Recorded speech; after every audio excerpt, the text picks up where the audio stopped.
Hi, my name is Maria DeGennaro, and for my critical literacy read aloud, I'm going to be reading the book My Shadow is Pink. This is written and illustrated by Scott Stewart, and I just want to take a second and look at the cover of the book. So, based on the cover of the book, what do we think the story is going to be about? I see that the whole cover is blue, and we have a little boy, and he's looking back at a shadow of himself, but the shadow is pink. So when we think of pink, what do we normally think about, or what do we quickly think about? You may think of girls, you may think of bubblegum, or candy, or sparkles. But why, when we see pink, we quickly think of girls? Why isn't it just boys too? I think of the color orange, and orange, I think of girls and boys. But why, when we get to blue and pink, it's boys and girls separate? And I want to see how this story is going to pan out for this boy, because I wonder, since that is already a normal thing, that blue is boys and pink is girls, because we already have that in our heads, I wonder how this story is going to pan out for this boy. And let's see.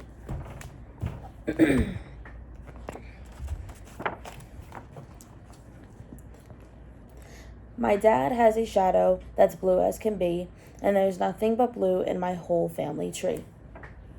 But mine is quite different.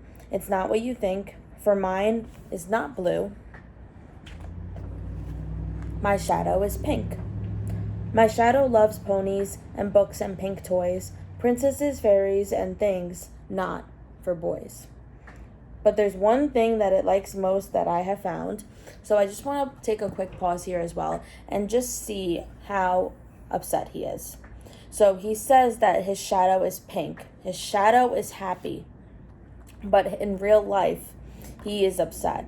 And so why do we think he is so upset that his shadow is pink? In my eyes, if he's upset that his shadow is pink, it's because he knows that something is wrong. So perhaps it's because boys being into pink is not seen as a normal act. So many kids seem to be set in certain ways when it comes to what they like. So in many places, kids grow up learning in strict areas where, this is for girls, this is for boys.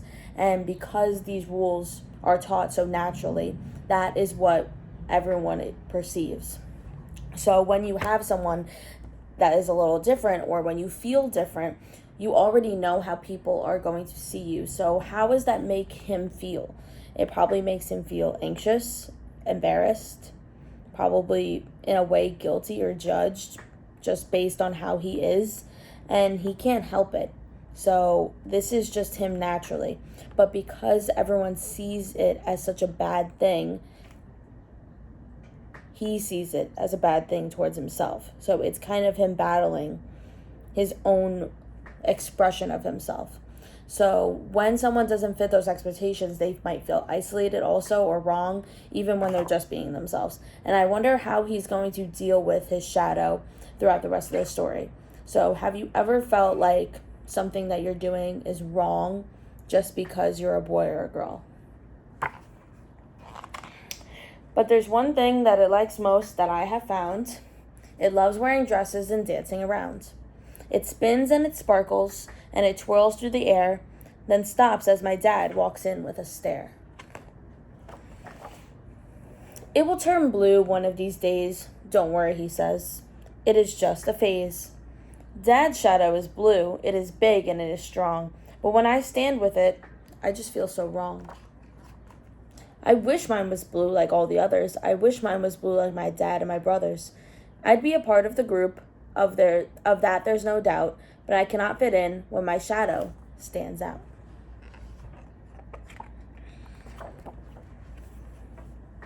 Now things are all changing, and that is not cool. I'm ready to start my first day at school. We have a little note here that says, you'll need pencils and books and lunch you must bring. Dress up with your shadow in its favorite thing. My heart skips a beat as I put on a dress. I look at my dad, who is anxious and stressed. He takes me to class. I turn to say bye. His face is all worried. There's fear in his eyes. So I step in the doorway and puff out my chest. One thing is clear, I'm not like the rest. I try to say hi, but my voice is too quiet. The kids turn around in the room. It goes silent. I run out the door. I push past my dad. I run to my house feeling angry and sad. If my shadow was blue, I'd be there making friends. I'd be laughing and playing and drawing with pens. I rip off my dress, throw it down to the floor. I won't wear it again. Not ever, no more. Just then, at my door came a soft little knock. It's my dad walking in, and I look up in shock.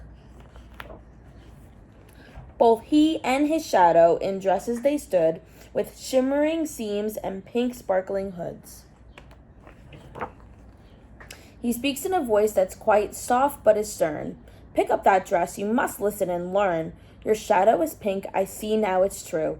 It's not just a shadow, it's your innermost you. He showed me the photos of parents and brothers and sisters and aunts and uncles and others. We've all had a shadow that's hidden from eyes. Sometimes our shadow, it lives in disguise. His shadow loves painting and fashion and art. Her shadow loves engines and powerful cars. His shadow loves dance with its turn and twirls. Her shadow, she hides it. Her shadow likes girls. His shadow loves the theater and acting in plays. Her shadow loves science and planets and space. I want to also pause here. So here we see a bunch of different characters that show their true selves, but also you see their shadows behind them. So I wonder, since this is their real self and this is their shadow that they're hiding, who are they hiding it from? So are we hiding it from strangers who have seen this as a norm and we're just acting upon their norms? Are we hiding it from our parents or our family because we're quick to be judged, or we feel like we're going to be judged because even maybe our family has those norms in their heads? Are we hiding it from friends? I feel like most people feel comfortable with their friends, but maybe these people even feel like they're going to be judged by their friends because of all of these rules that we have set in our place, that these are for certain people and this is for certain people. So I also want to talk about what these shadows represent. So here we have a person that looks like a lawyer, but in the back, his shadow wants to be an artist. So I think that when we're talking about shadows, it's what they want to be as their true self. So here is what they are showing others, but here is how they actually are on the inside. And perhaps these shadows are people's true personalities, but because of the view as normal and the way that they're seen, we are limiting the way they're expressing themselves. So if there wasn't any of these norms, if there wasn't any of these rules, okay, they wouldn't have to hide who they are truly. And so what can we do to feel more confident to show our shadow instead of hiding it? What are some ways that we can go about feeling more comfortable, being confident with who we are and not hiding it, even if it's in front of others and that we're going to feel judged, or that we feel, this isn't normal, this isn't right, how I'm feeling, what I'm doing, or what I'm thinking. How can we move past that as a whole society? Because this isn't just in this book. This is all over, where people feel isolated and limited because of who they are, and they don't want to show who they are because of how they're going to be judged and looked at. Your shadow is you, and pink it will be, so stand up with your shadow and yell, "This is me." And some, they will love you, and some, they will not. But those that do love you, they'll love you a lot. So put on that dress and get back to school. If someone won't like you, then they are a fool. My heart nearly burst and my shadow it soared. I picked up the dress and wore it once more. We ran out the door, this time holding hands. My dad and our shadows, together we stand. And I know I'm just gonna ask, I'm not gonna ask a question here, but I do wanna show that how powerful this page is, because we see a father and son, and in the beginning they did have different views, but now as we see throughout the story, okay, their minds are changing, their perspectives are changing. He is becoming more confident with himself, and he is seeing that throughout the story. He is seeing a son who he's not used to seeing. My son likes pink, because in his head he has that rule. He has that pink is for girls, blue is for boys. So as we get throughout the story, though, he sees how upset his son is and how he's battling himself throughout the whole story just for being himself. So I like how we see this picture, because we are both seeing a change in perspectives, one with confidence and one with acceptance. I stride in my class and I puff out my chest. I may be different, but different is best. I join a small group, though in I don't blend. They look up and smile. Will you be our friend?